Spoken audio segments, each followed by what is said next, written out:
kalau kemudian ya, seseorang ya yang diduga melakukan tindak pidana itu menyangkal bahwa itu bukan kejahatan, ya, bukan kemudian masuk unsur pidana, sah-sah aja silahkan.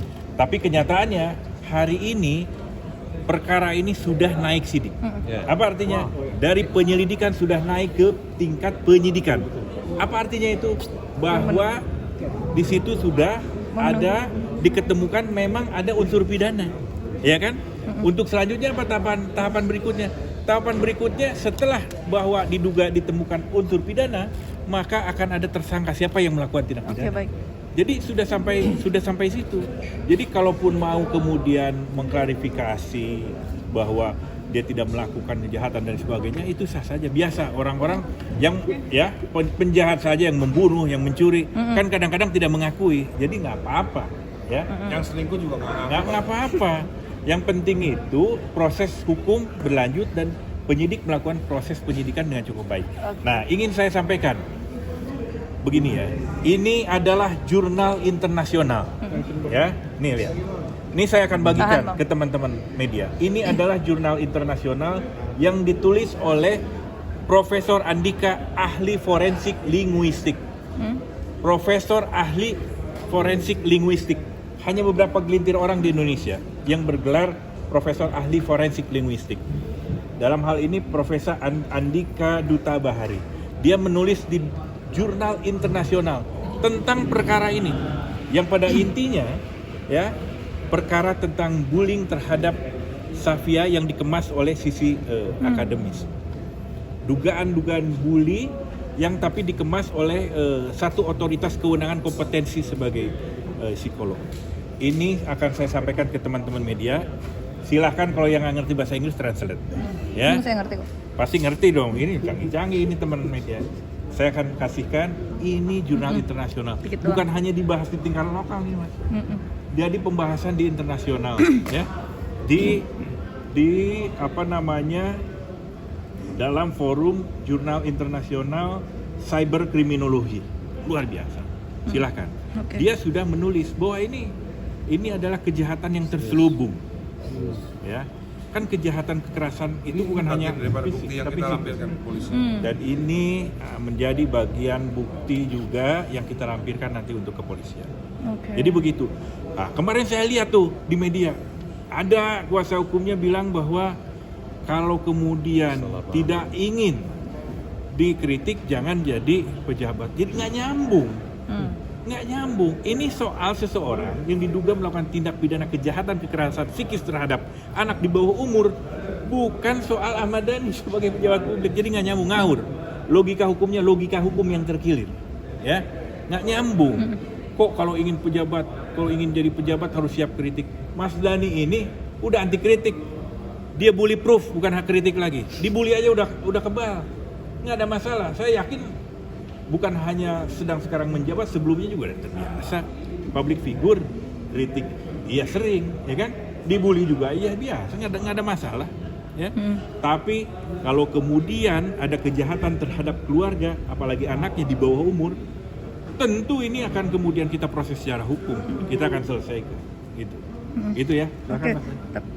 Doro Galaging juga merasa bahwa foto yang dia posting itu sudah tersebar lebih dahulu di sosmed dan tujuan dia katanya untuk mengedukasi netizen agar Safia tidak semakin dibully. Jadi begini, di dalam forensik domestik itu dia akan uji kata per kata, detik per detik, menit per menit kata apa yang dilakukan.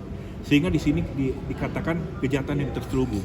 Misalkan ada stigmatisasi bahasa bahwa kamu sudah nggak bisa lagi tinggal di sini, lebih baik sekolah di luar. Itu kan luar biasa. Dikatakan kepada anak di bawah umur, kamu akan terus terbawa oleh kelakuan orang tuamu. Masa psikolog melakukan stigmatisasi seperti itu? Ngawur itu. Ya, itu bukan mengedukasi, tapi memprovokasi. Bukan mengedukasi. Ya, itu logika edukasi yang terkilir. Ya, tapi memprovokasi dan menstigmatisasi. Dan inilah yang kemudian masuk pada ranah. Dia juga menghimbau agar kasus ini mungkin tidak ditanggapi berlebihan katanya Pak Bang Arlin, dan lebih baik fokus aja masalah internal keluarga. Maksudnya berarti dia menormalisasi hoak dan bully itu berarti ya, kalau dia dengar itu statement. menormalisasi. Fokus bagaimana? Orang ada pelanggaran hukum. Inilah karena dia itu mencampuri urusan orang lain, ya. Tindakannya ini mencampuri urusan lain. Diminta enggak pendapatnya, ya. Diminta enggak, ya. Terus diminta untuk konsultasi enggak. Tiba-tiba pendapatnya yang terkilir tadi juga kasihan, berdampak psikis terhadap anaknya Mas Dhani. Ada buktinya? Ada. Ya, sudah kemudian dilakukan assessment screening. Nanti penyidik akan buka bagaimana hasil screening assessment psikologi terhadap anak di bawah umur atas nama S ini. Gitu. Benar Pak De, Safia terdampaknya sampai dalam banget ya Pak De. Sebagai orang tua ngeliatnya seperti apa Pak De? Ya, buat saya ini juga apa yang diomongin sama Lita Gading kan hoax.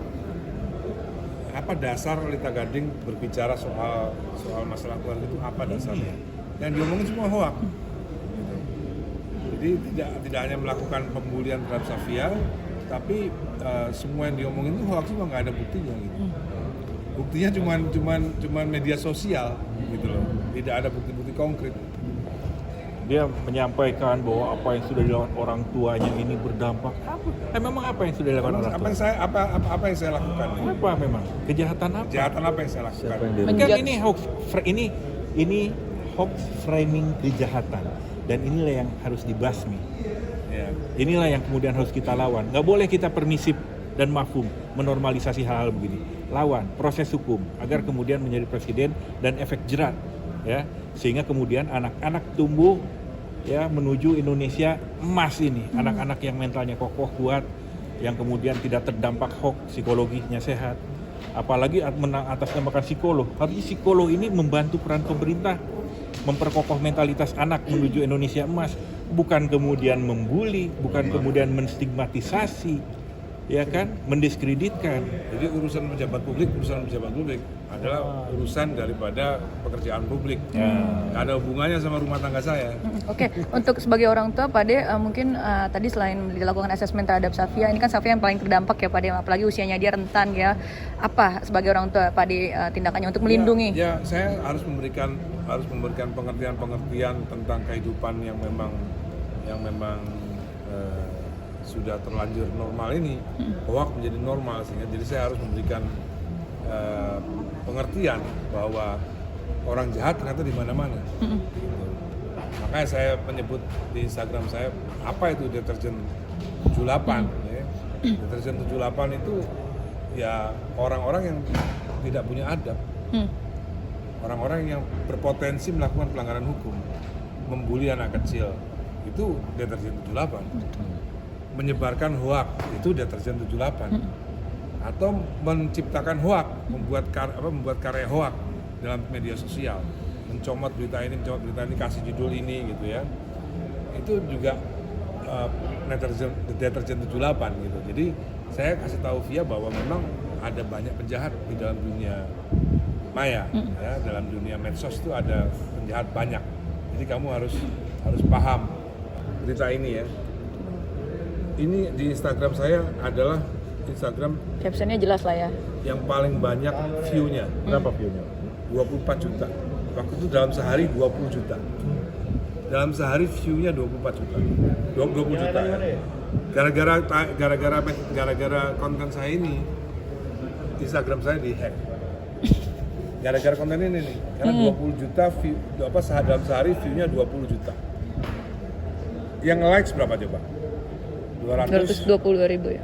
27.000 yang likes ya, yang komen 11.000. Anggap aja 11.000 ini hujatan ya. Tapi kan framingnya kan gara-gara Ahmad Dhani posting sebuah konten, Ahmad Dhani dihujat netizen.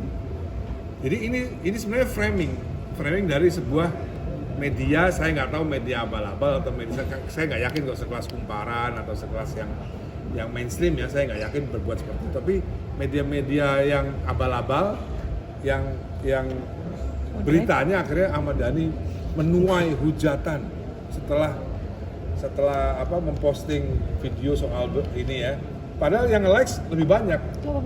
Tapi Sofia. kenapa kok nggak beritanya Ahmad Dhani posting ini mendapatkan likes banyak, tapi malah mendapatkan hujatan? Hujatan dari mana hujatan? Orang Yang suka banyak.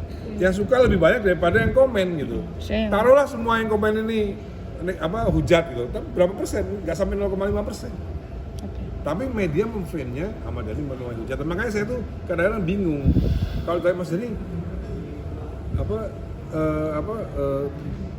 gimana komennya Mas Dhani kalau dihujat sama netizen?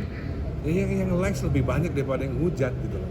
Jadi buat apa saya resah dengan hujatan gitu.